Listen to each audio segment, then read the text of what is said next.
Ésaïe, chapitre 20.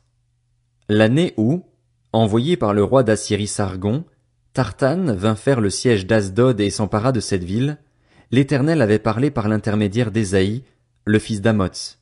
Il lui avait dit, Va, détache le sac qui est autour de ta taille et retire les sandales qui sont à tes pieds.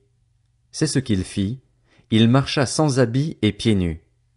L'Éternel dit alors, Mon serviteur Ésaïe a marché sans habit et pieds nus pendant 3 ans. C'était un signe et un présage contre l'Égypte et contre l'Éthiopie. De la même manière, le roi d'Assyrie emmènera les déportés égyptiens et les exilés éthiopiens, les jeunes garçons comme les vieillards, sans habit, pieds nus et l'arrière découvert. Ce sera une source de honte pour l'Égypte. Alors on sera dans la terreur et la honte à cause de l'Éthiopie en qui l'on avait placé sa confiance, et de l'Égypte dont on vantait la splendeur. Les habitants de ces régions côtières diront, ce jour-là, Voilà ce qu'est devenu l'objet de notre confiance. Nous comptions sur lui pour être secourus, pour être délivrés du roi d'Assyrie. Comment pourrons-nous lui échapper maintenant? Ésaïe, chapitre 21. Message sur le désert maritime. Pareil à l'ouragan qui progresse dans le Néguev, il vient du désert, du pays redoutable. Une vision terrible m'a été révélée. Le traître trahit, le dévastateur dévaste. À l'attaque, Élam! À l'assaut, Médie! Je mets fin à tous les gémissements. C'est pourquoi je suis rempli d'angoisse. Des douleurs s'emparent de moi, pareilles aux douleurs d'une femme en train d'accoucher. Les spasmes m'empêchent d'écouter, le tremblement de voir. Mon cœur est troublé, la terreur s'empare de moi. La nuit qui me faisait tant plaisir est devenue pour moi une source d'anxiété. On dresse la table, on dispose des coussins, on mange, on boit. Debout, prince! Graissez le bouclier. En effet, voici ce que m'a dit le Seigneur. Va faire poster un guetteur. Qu'il annonce ce qu'il verra. Il verra un char, un attelage à 2 chevaux, des cavaliers montés sur des ânes, d'autres sur des chameaux. Qu'il soit attentif, très attentif. Le guetteur s'écria, pareil à un lion. Seigneur!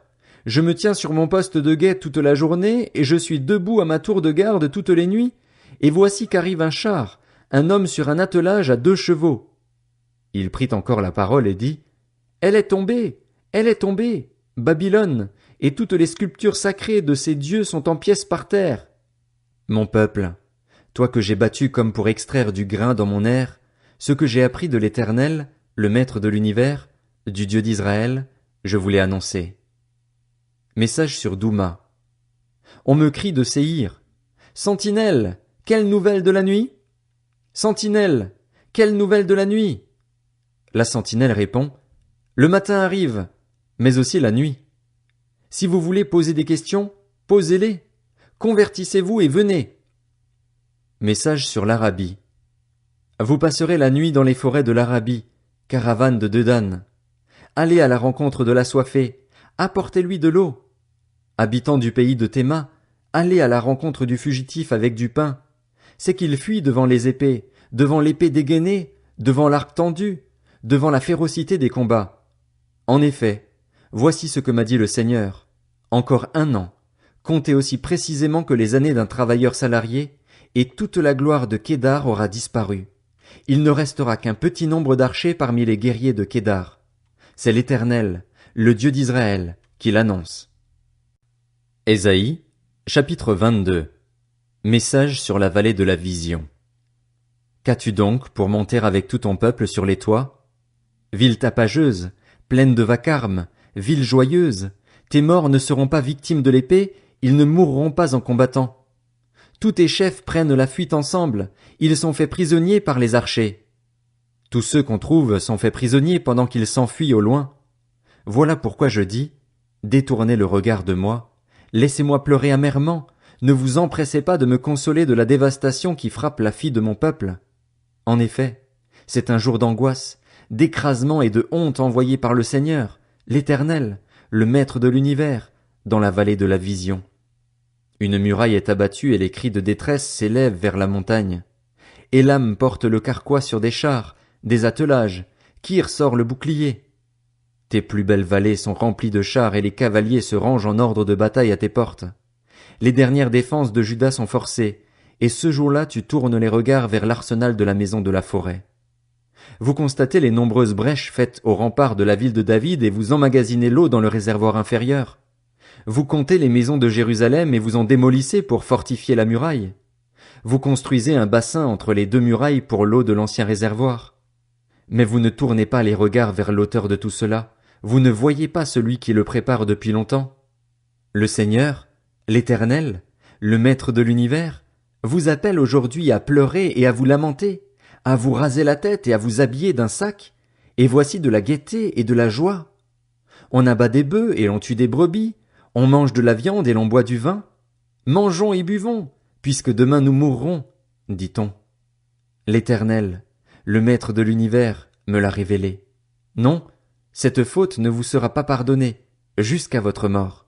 C'est le Seigneur, l'Éternel, le Maître de l'univers, qui le dit. Voici ce que dit le Seigneur, l'Éternel, le Maître de l'univers. Va trouver le dignitaire qu'est Shebna, le responsable du palais, et dis-lui, que possèdes-tu ici et qui t'appartient ici pour que tu y creuses un tombeau? On se creuse un tombeau sur la hauteur, on se taille une habitation dans la roche. L'Éternel va te lancer d'un jet vigoureux, t'envelopper soigneusement et te faire rouler en te lançant comme une balle sur un vaste territoire. C'est là que tu mourras, là que se retrouveront tes glorieux chars, toi qui fais la honte de la maison de ton maître. Je te chasserai de ton poste, l'Éternel t'arrachera de ta situation. Ce jour-là, j'appellerai mon serviteur Eliakim, le fils de Hilkija. Je lui ferai enfiler ta tenue, je lui mettrai ta ceinture et je remettrai ton pouvoir entre ses mains. Il sera un père pour les habitants de Jérusalem et pour la communauté de Juda. Je mettrai sur son épaule la clé de la maison de David. Quand il ouvrira, personne ne pourra fermer, et quand il fermera, personne ne pourra ouvrir. Je l'enfoncerai comme un piquet dans un endroit solide, et il sera un trône de gloire pour sa famille.